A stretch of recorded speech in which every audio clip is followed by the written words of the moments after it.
because it's going to be a space where people that can't come to my training or can't access my planning can get ideas from me, but also I'm going to be able to show you the practical ideas.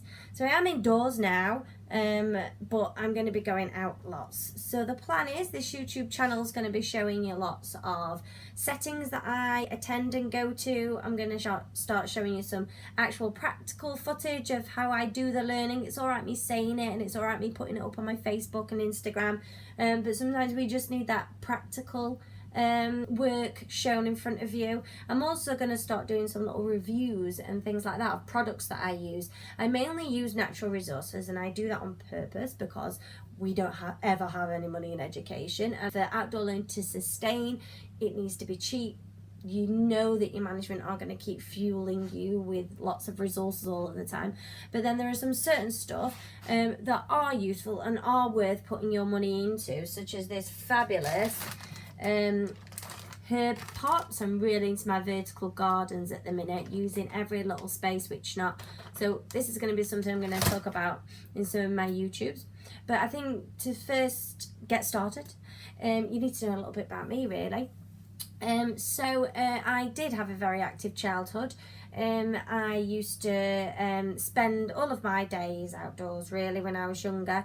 I used to go down to the local horse riding school, and I used to muck out, and for that I got to ride the horses. So I literally spent every weekend there, and then as soon as I came back, I'd be out walking around the countryside with my dog, which I don't even think I'd let my kids do that now without a rape alarm or something. So it's just how massively the world has changed, isn't it, since we were kids.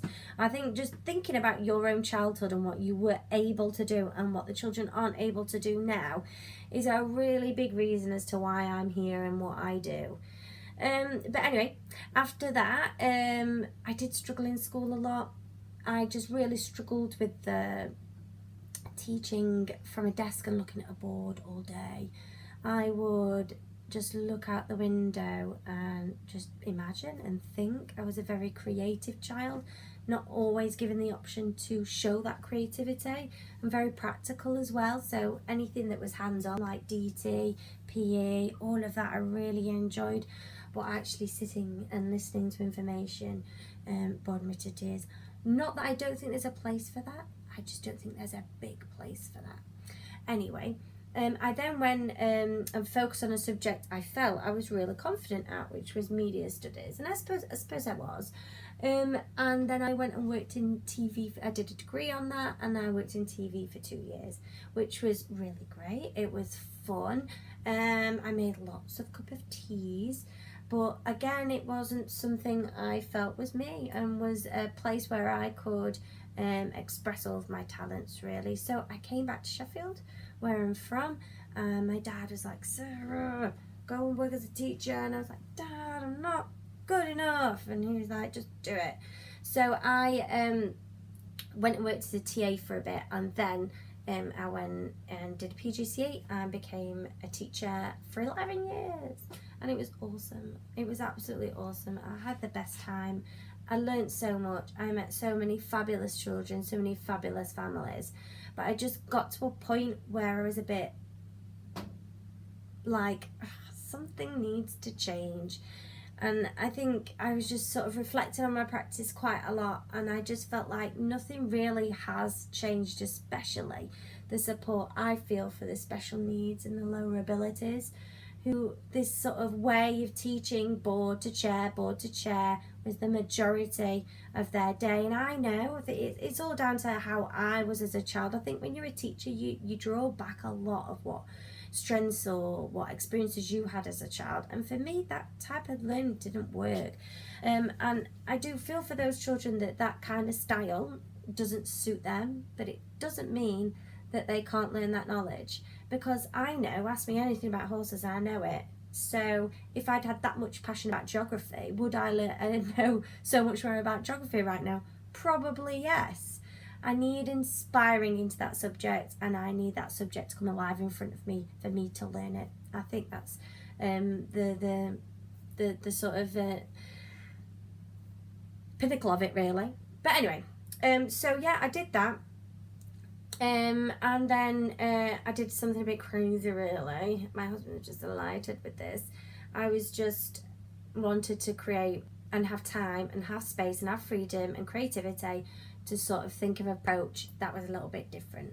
So with the support of the Sheffield Council, who gave me some land, I then went into the woods and practiced lots of different outdoor learning techniques. So the curriculum was always there. I was just trying to find different ways of teaching the curriculum.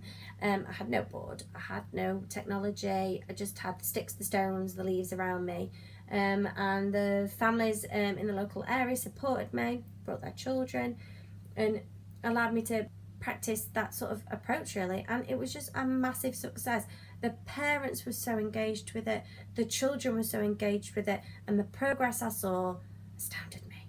So that just fueled me. It just gave me so much confidence to go, this is what we all should be doing. So I started to share it on Facebook with some of my friends and whatnots, and it just went massive to a point now where we've got something like 32, I think it's on there now, 32,000 on Facebook. And what that told me was I wasn't alone. There are other teachers that believe that there is a need for a practical, active outdoor education. And I think that's ultimately what I'm about now, is about providing for the others, for the other children, for the other teachers that believe there's something a little bit more needed in the way we teach today. So now what do? I drive up and down the country training and offering advice, consultations, but what with that is that it's just developing my outdoor learning practice even more, because I get to see everybody's different settings. I understand how you can manage your outdoor learning in a tiny small cement space, or whether it's big open fields and you don't know what to do with the space because you've got so much. So I'm learning all of the time off everybody, and the more I do this and the more I see it, the more I am just absolutely adamant this has got to happen. We do need a subject which is outdoor education and an approach to outdoor education. We should be balancing the indoors with the outdoors, especially now that our kids are less mobile. It's true, whether we like it or not. You know, I've got 2 girls. I know how much they like their laptops and their iPads. Sorry, laptops, as if who uses laptops anymore? Anyway, I know how much they love them. I also am pretty, aware that how much technology has helped me in life. So I don't want to stop them doing it. But what I don't like is how much they sit down when they do it, and they're not doing the other things like moving, for instance, falling over, hitting their head, on a tree, or, running around in mud, rolling down hills, climbing trees, all of those little things that, without us knowing when we were kids doing that, was helping their fine motor skills, gross motor skills. They were developing compassion, independence. Now, if our children aren't doing those things because we're too scared to let them go out and roam around on their own and learn about the world, then us as teachers, as education, as parents have got to stop bringing it in for them, haven't they? So, thanks for letting me rant, and thanks for letting me bore you about my life. Now it's going to be all about ideas and helping you to get the kiddies outside, because it's not easy. So the next sort of sessions that I do with you are going to be more about how to set up your outdoor learning practice, how to become a muddy puddle teacher like me, and I'm really super looking forward to it.